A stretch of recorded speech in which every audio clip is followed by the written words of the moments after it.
केंद्रीय मंत्री स्मृति ईरानी ने लोकसभा में राष्ट्रपति के अभिभाषण पर धन्यवाद प्रस्ताव पर चर्चा में हिस्सा लिया, लेकिन अपने ही बयानों से वो बुरी तरह घिर गईं। उनको लेकर कई तरह के अब सवाल भी उठने लगे हैं। अपने भाषण में उन्होंने कई बार अमेठी का जिक्र किया, अमेठी के विकास की खूब चर्चा की। मैं अमेठी की सांसद के नाते भी मेरे संसदीय क्षेत्र में अमेठी ने मैजिक दिखाया। एक बस अड्डा बना दो, ये हमारी जनता जनार्दन कहती रही। अमेठी के सांसद के नाते मैं आनंदित हूँ कि अमेठी की एक बार चर्चा होती थी। अमेठी में 2,14,440 लोगों को जीवन में पहली बार गैस का कनेक्शन। इस बीच उन्होंने कहा कि उनके संसदीय क्षेत्र में मोदी सरकार ने 18 लाख से ज्यादा लोगों को मुफ्त का अनाज दिया। मेरी लोकसभा क्षेत्र में 18,72,000 लोग ऐसे हैं जिनको मुफ्त का राशन मिल रहा है।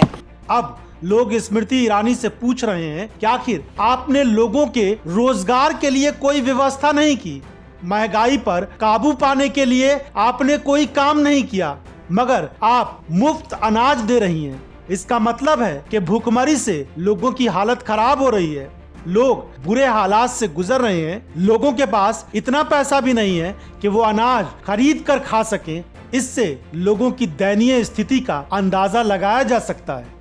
लेकिन इससे भी बड़ी बात देखने को यह मिली कि स्मृति ईरानी संसद में बार बार अमेठी का नाम लेती रही। वो अपने संसदीय क्षेत्र के विकास के बारे में खूब बखान करती दिखी।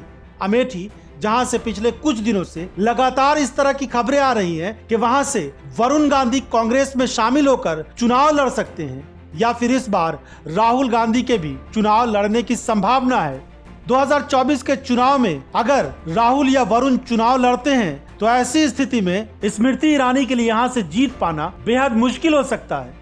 लोग अब कह रहे हैं कि स्मृति ईरानी को अपनी जमीन खिसकती नजर आ रही है, इसलिए बार बार वो अमेठी का नाम ले रही हैं, अमेठी के विकास की बात कर रही हैं।